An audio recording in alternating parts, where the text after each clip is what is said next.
sul da Bahia é a mais antiga região produtora de cacau do Brasil, com 275 anos de história. No final dos anos 80, uma série de fatores influenciaram a forte queda de produção. Plantios velhos, manejo inadequado, sistemas de produção ultrapassados e, claro, doenças como a vassoura de bruxa. Porém, o plantio de cacau é parte da identidade das pessoas e o sul da Bahia possui grande potencial de crescimento. Renovar o plantio é uma necessidade frente a esses problemas e também uma ótima oportunidade de atualizar o sistema de produção. Então, vamos renovar? Minha experiência com cooperativismo, com a cooperativa, me fez mudar a perspectiva com relação à cultura do cacau. É necessário investimento, inovação, um olhar mais moderno para a cacauicultura, porque é uma cultura que o futuro, vamos dizer assim, não está morta, como muitos pensam, é uma cultura viva, principalmente na nossa região. É uma fonte de renda da maioria dos produtores. O cacau faz a nossa economia estar viva, então é necessário que realmente tenha assim, um olhar mais profissional, um olhar talvez mais amoroso para a cacauicultura, que promova o pequeno, médio e grande produtor. Para renovar suas áreas, as mudas enxertadas de cacau são opções muito boas. Boas mudas devem ser saudáveis e sem pragas, ter aspecto uniforme e apresentar uma estrutura bem formada. São plantas que no olho já se mostram viçosas, com caule mais grosso e raízes bem desenvolvidas. Essas mudas podem ser produzidas pela própria pessoa que planta ou podem ser compradas em viveiros. Na seleção de muda no viveiro, você tem que ter essa preocupação em relação à sanidade da muda, que é o quê? Se ela tem a ocorrência de ataque de insetos ou também se ela é uma planta bem nutrida. Então, essa é uma questão que você tem que se preocupar na escolha dessas mudas num viveiro certificado. Você já está mais seguro em relação a essas questões. As mudas podem estar em tubetes ou mudão. Tubetes são pequenos tubos plásticos usados para germinar e criar mudas. No caso do cacau, as mudas produzidas dessa forma, por estarem em um espaço bem pequeno no tubete, acabam desenvolvendo um sistema de raízes menor. Por isso, essas mudas precisam receber irrigação mais regular, uma vez que elas têm menos tolerância para ficar sem água.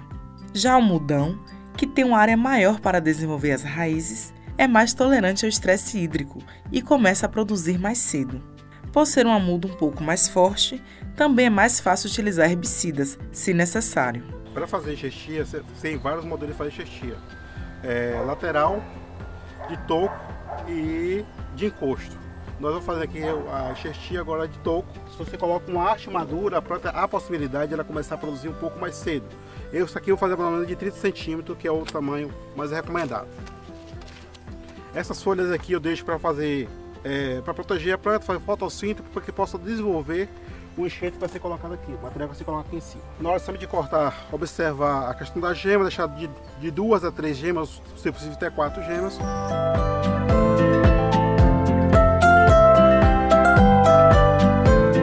A gente usa sempre uma borrachinha para poder amarrar. Essa borracha aqui você não precisa vir tirar depois do enxerto pego.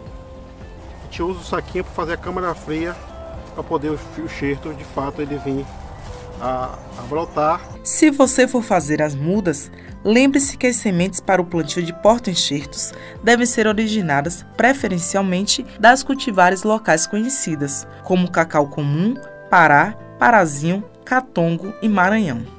Essas cultivares produzem plantas resistentes ao mal do facão e são mais uniformes.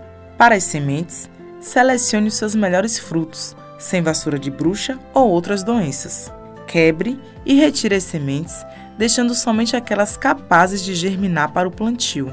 Tenha atenção para não coletar frutos em áreas que têm mistura de plantas de cacau comum com clones ou híbridos, pois as sementes podem ser híbridas devido ao fluxo de pólen entre as flores das plantas. As mudas precisam de cuidados especiais para crescer. Mantenha as plantas em áreas com boa luminosidade e espaço entre elas. Elas também devem ter boa irrigação. Você deve aplicar nutrientes de forma regular. Procure orientação agronômica para controle de pragas e doenças nas mudas. Primeiro, o ideal é que você compre mudas somente em viveiros cadastrados no mapa, porque de alguma forma você tem garantia de que aquele produto ali produzido tenha fiscalização e que seja um produto de qualidade. A muda, ela precisa ser uma muda sadia, olha, ela é uma muda vigorosa, deve ter aí seus 3 meses no máximo de idade. Então, a muda, essa daqui não foi enxertada ainda, mas a muda enxertada seria a mesma coisa, você escolher uma muda que não tenha defeitos. Com a palavra, quem já renovou. O futuro é a renovação com mudas clonadas, você melhora o estande de plantas, você faz todo um trabalho de balizamento por baixo. É uma coisa assim realmente que quem não viu algum trabalho desse tipo ou quem não iniciou esse trabalho está perdendo muito tempo.